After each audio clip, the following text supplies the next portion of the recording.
DNA Video Productions is a full-service video producer with a fleet of drones, 4K, and HD cameras, as well as a crew of video operators. We handle commercial and residential real estate videos, as well as events for promotional purposes. We create book trailers, both live-action and running stills, music videos, and website videos.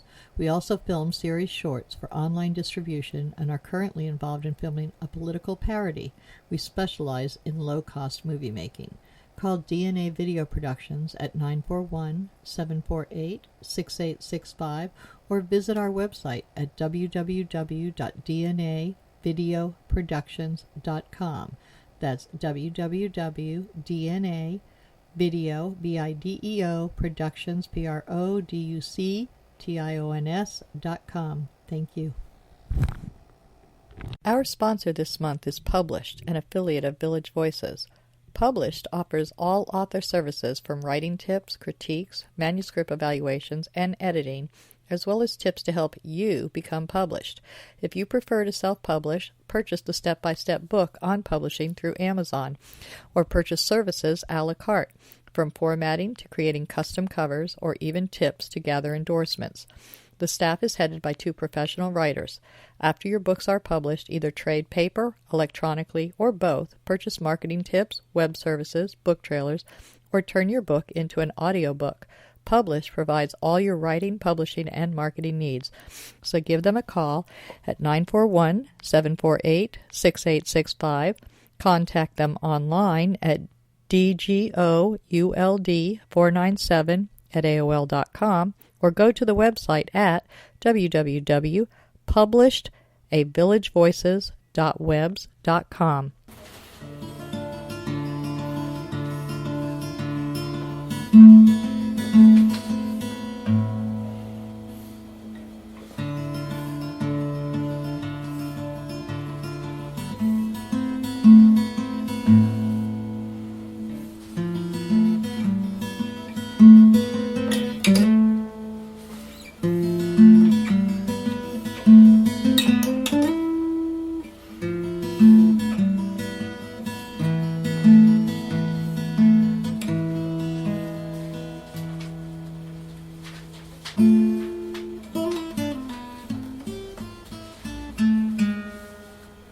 Today, I am speaking with a long overdue guest, Al Musitano, who created Culture Coast's musical opening. Al is a true creative artist. He currently plays lead guitar in 3 bands, teaches advanced and beginning guitar students, plays numerous instruments, the banjo, mandolin, sax, trumpet, piano, and more. Al also is a videographer who creates book trailers, music videos, commercials, and shorts. He designs book covers, and he is a published author of fiction and nonfiction. He's a true Renaissance man. Today, we are starting on the upcoming release of the 2nd edition of his young adult paranormal, Gothmares, Twisted Ankle. Please welcome Al Musitano. Hi, Al. How are you doing today? Hi, Donna. I'm fine. How are you? Good. Thanks for being on Culture Coast. You make me sound amazing. All right. So I would like to start with the release of your 2nd edition of Gothmares, which is the first in a series of books you're planning? Gosh, I hope so, if time permits. All right. It's a young adult. What is it about? Essentially, Gothmares is a word I made up describing graphic images that come into her mind, the young girl, the main character's mind, at random times, like a nightmare or a daymare, but based on a gothic theme. So, is she herself one of the young adults that consider themselves gothic? So basically your whole book is based on that? In a mild form, nothing over the top, certainly not piercing and dark eyeshadow and that sort of thing, in the sense that the younger people do it in a milder sense. And you are not originally from here, but you have lived here how many years now? 27 years. 27 years, so you've been in this particular area, or? Right here. In Bradenton, okay. And so you're on the Culture Coast. And where did you come from? Connecticut. How did you become a writer? Did you start in school? When did you come about that you were enjoying the writing? Oh, well, enjoying, I had a lot of fun back in grade school with annoying my teachers. but I'm not really sure that qualifies as being an author. That came many years later when I was very interested in a particular television series, and I decided I was going to try writing something for them, and ended up with a very large novel. I ended up breaking up into a trilogy that had nothing to do with, was never going to make it into onto the television because it was way too large, and I had no concept how to write a script for a television show or a movie.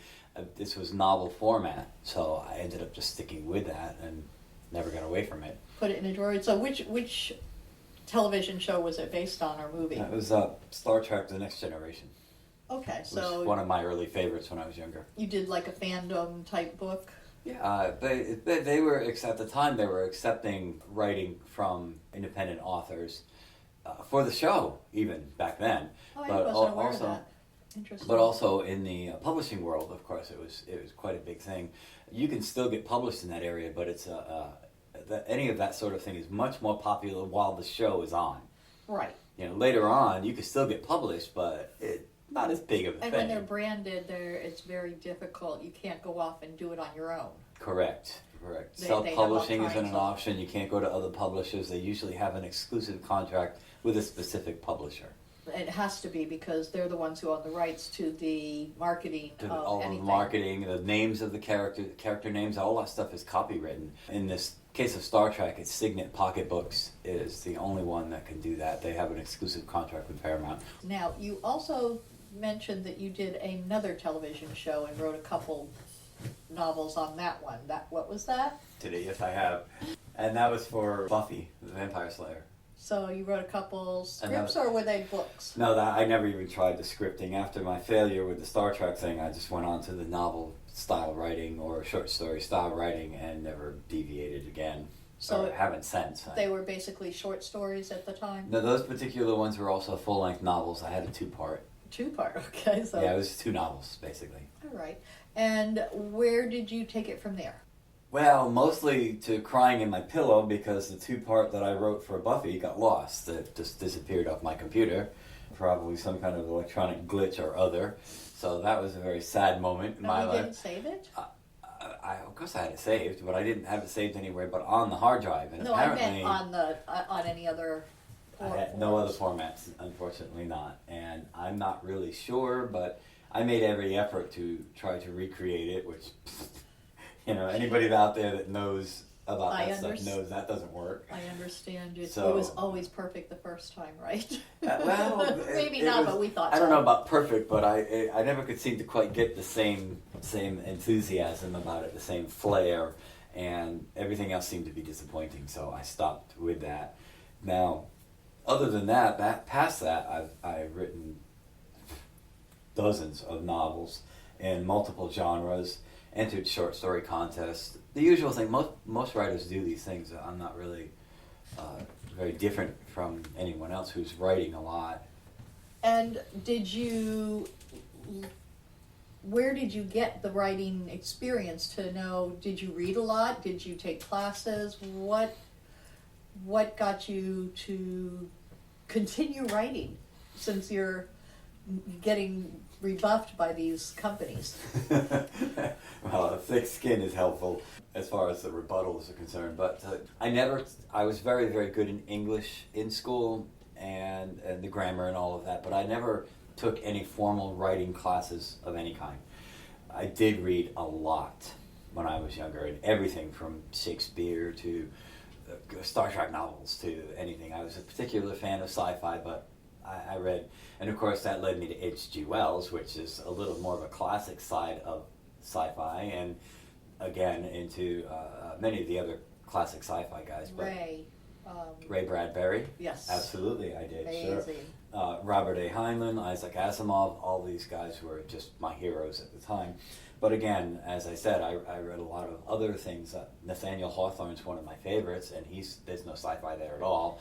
But no formal training at all. Which, that's part of what we're talking about here, is that we have other methods of learning. Now, did you learn online any of the styles and the way that you wrote and what was acceptable and what brings you to a saleable book? I don't think so. I'm more of an obnoxious, thick-headed kind of person that does what I want, and I think what I do is great. And when anybody disagrees, they must be wrong. And my obvious success leads up to the fact that I'm probably mistaken in that sense. That Well, you have a few books I do have published. a number of things out there. I'm not famous, is what I was Right, getting you're not at. a bestseller I don't yet. I think that might be partly because I'm not conforming, and I don't want to conform. I don't think everything should fit in the same cookie cutter shape, and it still can be good and not be in the cookie cutter. So And I think that's where I'm I think at. that's kind of where niche marketing comes in. You're Most likely. writing to niches, not to the general public at Yeah, large. well, don't tell those teenage girls that you call them niches. It's better than some other words. Uh-oh. That rhymed. So let's hear a little bit more about this Gothmares, Twisted Ankles. How long did it take you to write it? Wow. Honestly, I don't know. It was probably from very beginning to end, it was probably 2 years. But the actual getting it down on paper and making it right, 6 months-ish, maybe. Dealing with a finished product, I write pretty fast, and it finished up pretty fast. But then I discovered a number of problems, I'll call them, that didn't sound like the right age group, and I had to do some rewriting. There was a romantic aspect that I originally did not have in it, that I went back and talking to teenage girls like my daughter, for example, reminded me that, guess what, that probably wouldn't work that way, and the girl would probably kiss the guy or vice versa, so I had to go back and add this Romance gentle... that you didn't want to acknowledge? It wasn't really what my story was about, and I wasn't trying to write a romance novel, but what I failed to remember was, it was so long ago since I was a teenager, that, that romantic part was kind of part of everything I did, so... Yeah, and it does take over your life as a teen, I think. I had to get back to the reality of how a teenager would talk and what the kind of things they would do, the hobbies they would have. It's been a long time since I've been a teenage girl. Now this is a paranormal. Yes. What is paranormal about it? Essentially the fact that, well, it's odd that you say that because the Gothmares are not. No, they're just like an imaginary daydream kind of thing. And also, as if you read the book, you'll find out that the content grows into a meaning. It has a meaning. She discovers things from that. And really what it boils down is, this is the way her mind deduces things. She gets facts and she puts them together, and she gets the answer in the form of these little daydreams, and that's perfectly fine. So there's nothing really paranormal about that. But there is a ghost living in the house where her family moves to, and that's the paranormal aspect. And he becomes an integral part of the story and her life. This ghost does? The ghost does. All right. So she moves into a house that happens to be haunted, and the other thing you really cover is how teenagers feel when they are ripped from one safe, secure home and tossed into a group of strangers, because she's forced to move in her senior year from Indiana to Florida. And I'm sure many teens whose parents were forced to move have gone through that horrible sense of loss. Mm-hmm. So you also deal with that a lot, right? That was surprisingly easier than you might imagine, because we don't really outgrow that. We just learn how to deal with it better. The teenagers get all blubbery and fall apart because their entire life has gone to hell, and we don't. We know better. But as a teenager, it's magnified because you think that nothing that you like is ever going to be in this new place. None of you can't possibly make friends. There can't possibly be any recreation. They won't have the same movies or the same music or whatever goes through a teenager's head. We do the same thing, just in a more organized and self-controlled manner. They magnify the emotions. Indeed. The emotions tend to control them a little more than what happens when we're older, where we control the emotions a bit more. And you are re-releasing this with a new cover. Tell us a little bit about that. It was by design and by accident all at the same time that I originally built the cover. There was a picture of a girl and these hands trying to grab her, which was supposed to be indicative of the ghost. The girl was just a picture I found on the internet, and I wanted a real girl right from the beginning. Not an animation. Not a picture I just found on the internet, because I wanted maybe different facial expressions or different poses, and I was unable to get that with a picture I found. So I just kept my eyes open. I talked to a couple girls as I met them that seemed to fit the profile. Took a couple pictures, didn't really like anything, and accidentally stumbled across someone, really by accident, who fit the bill, became the real girl that's going to be my cover, and I've designed the entire cover around her. I made a book trailer using her. Everything is about her now. Okay. Do you happen to know how they can find your book trailer to find out more about the book? Only in the Vegas sense. I can tell you that if you go to YouTube, go to my channel based on it's my name, Al Musitano, the book trailer is there. It's so if they Gothmares go book to trailer. YouTube and enter Al Musitano, and that's Musitano? Yes. So they just enter that, and then that is one of the things that will pop up, is the Gothmares book trailer? There should be 3 videos there right now. There's also a music video, and there were 2 music videos. That's All what right, it was, so because one was airy. All right, so you've got some music videos up there, but you've got this book trailer. And that'll segue into the next section here. You also design book covers, because you did your own book cover and other book covers as well. Many. You've been designing book covers for a while. How do you go about that process? You talk to the authors and actually get their input, or do you just determine what you think it should be by the title or the blurb? I like to get the input of the author a lot, simply because I think they understand what's inside the book a lot better than I do, even if I read it, which I don't always have time to read all of them. But on the other hand, that can be a downside, because sometimes authors don't have the flair. I have they're very broad palette of imagination, and when I put a cover together, I want it to jump out, because that's the first thing people see. It should jump at you. And a number of authors that I've done book covers for wanted a very dull, mundane kind of thing, and I gave that to them because that's what they wanted, but that would not have been my choice. So I kind of do like to work with the author, but I like to draw a line and say, look, and this you isn't like to gonna give work. them an alternative? I try to give them 4 or 5 different book covers to choose from and give them an option, and then of course they can make changes. Now, how you will do this for anywhere in the country, correct? They Sure. don't have to be here locally. Not at all. They can talk to you on the phone, and you can send things Or back via and forth at the emails internet. and internet, and yeah, that sort of thing. So Sure. what do you start your prices at? Because I understand they're extremely low compared to most graphic book cover. Yeah, I haven't been pricing them on the sites so much anymore. I used to be up to date on all of that sort of thing, but I don't even bother looking at the competition anymore. I look at anywhere between $150 and $300 as an average starting place. Most people get their cover in that range. Okay. I haven't had anybody go outside of that yet. That is very, very reasonable. Now, you also, in the same vein, are doing book trailers for other people, because you're able to do them for yourselves, and you have the music videos and that stuff. So you're also doing book trailers. Yes. How do they contact you if they want to have you do a book cover or a book trailer? Well, a book cover obviously would be easier too. They can contact me through my email, which is i@inbox.com. I believe you're going to put that up on the thing anyway, but that's I to I. Is that I? EYE, the number 2, and EYE again at inbox, INBOX.com. Okay. And obviously book covers are much easier. Book trailer is going to take a lot more of understanding what's in the book and what the feel is. Is it and what kinda scene you creepy might or want to... what- a scene from the book, or maybe something totally on their own.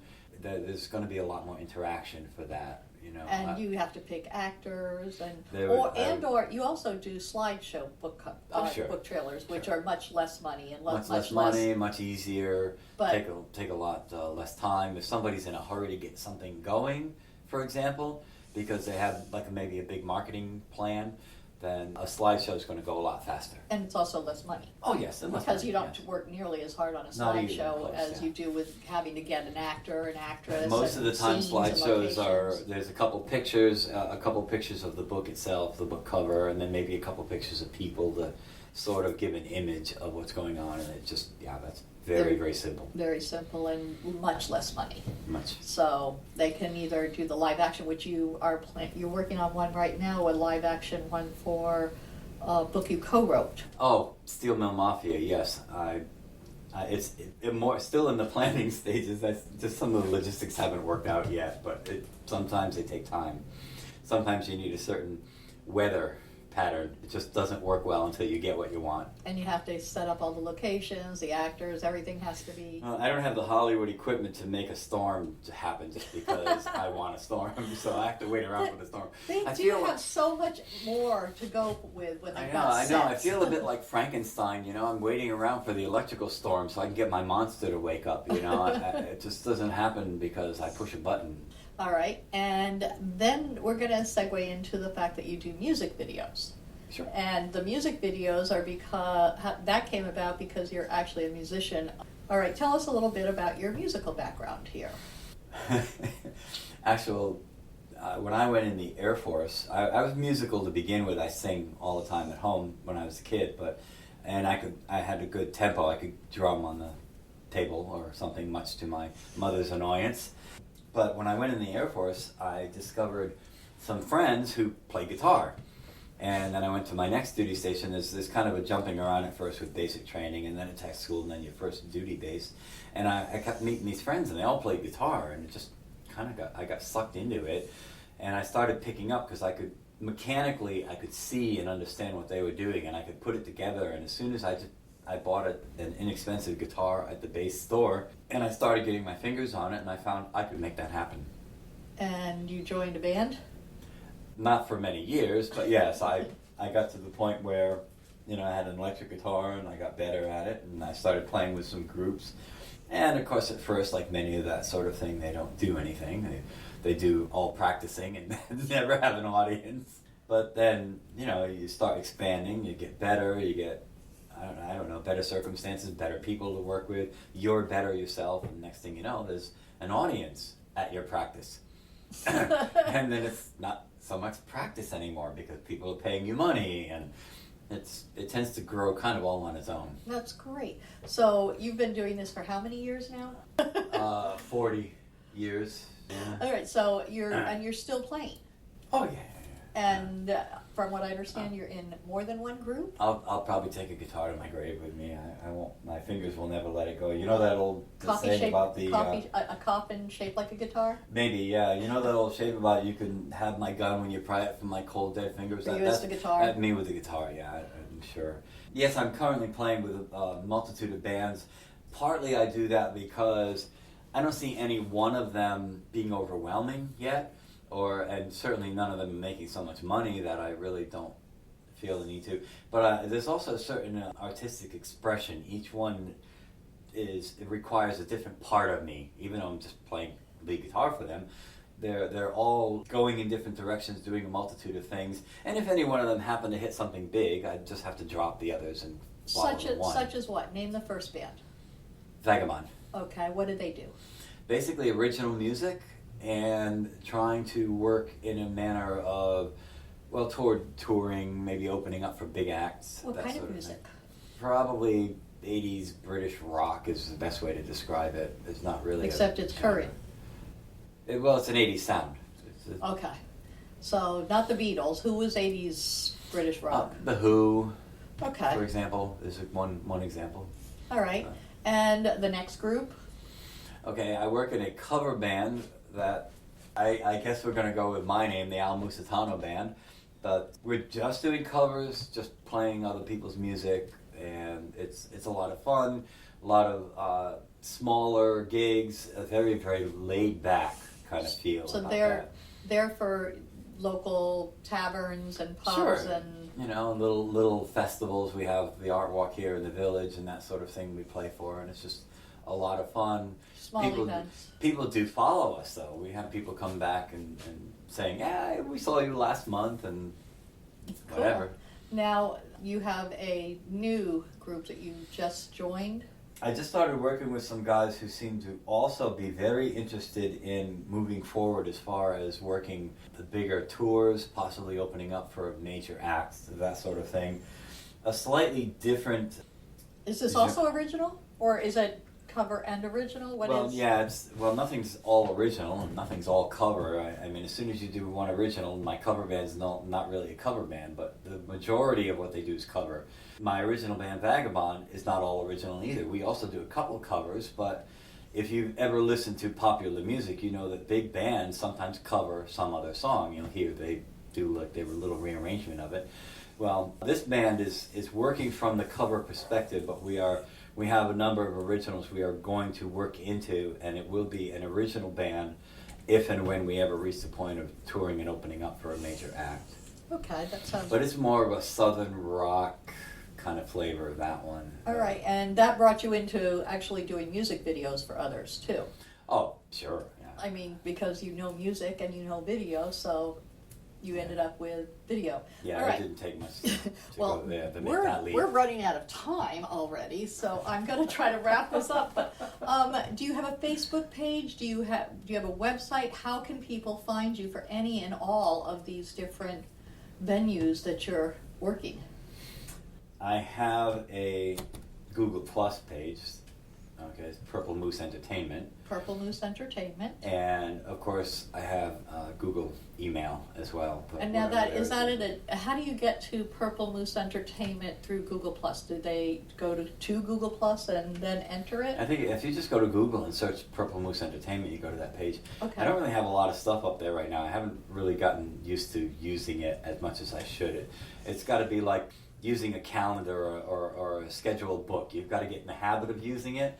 Also, not like it's overly complicated, but I'm not in the habit of using it yet, so there's not much up there. My email is probably the best way to get a hold of me. I do have a website for the Gothmares book, gothmares.com, that you can contact me through that, obviously. Even if you're not contacting me about Gothmares, that will come to me as well. So Google Plus, Purple Moose Entertainment, sorry, and eye-to-eye at inbox.com, and what Facebook. is is it Gmail at Google? Yes, Google is Gmail. So I have an Musitano at gmail.com as well, because you have to have an email with them to have a Google Plus account. Right, so whatever. Al Musitano what about Facebook? I have a Facebook page. I do have a Vagabond page. I really have it set. There again, it's not something So you're working on your marketing now? It's not, yes. It's not nearly up to the level where I would not want people to contact me there simply because I might not. You might miss it? I might miss it. All right. And you also give guitar lessons and other music lessons, correct? I do, yes. Banjo and... pretty much anything, even if I don't play it. Okay. Well, thank you so much for being on the show, and I'm sorry it took us 3 years to get you here when you're doing that wonderful intro for us. Oh, that's okay. I happen to be in the area. Yeah. Thanks. Have a great day, and thank you for being on Culture Coast. Thank you. Nightmares. Frightful visions during the night, causing terror and loss of sleep. Daymares. Frightful visions during the day, causing fear and paranoia. Gothmares. Gothic visions that can happen anytime, causing horror and disgust. But sometimes they offer answers. Read Gothmares if you dare.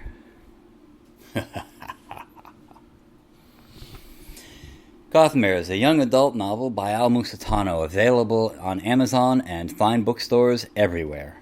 Village of the Arts, the largest artist colony in the state of Florida, located on 42 acres, includes artists, homes, galleries, gardens, and restaurants featuring handcrafted gifts, fine art sculptures, painting, photography, enviro art, healing arts, books, mystics, and musical variety. A few of the galleries are unique in their offerings. Village Voices specializes in books and art created exclusively by Florida residents. The Dancing Crane Gallery offers fine art, custom jewelry, and unique, innovative art.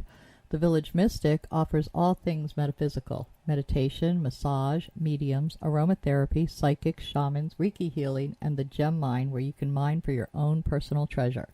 Yoga Arts offers classes or one-on-one coaching. Musicians and bands can be found throughout the area. Many of the artists and musicians offer classes. Restaurants and bakeries provide respite for the weary and magic for the foodies. Visit during the first Friday Art Walk and stroll through the shops and galleries enjoying free appetizers, wine, music, and demonstrations. For hours and information, please visit the website at www.villageofthearts.com.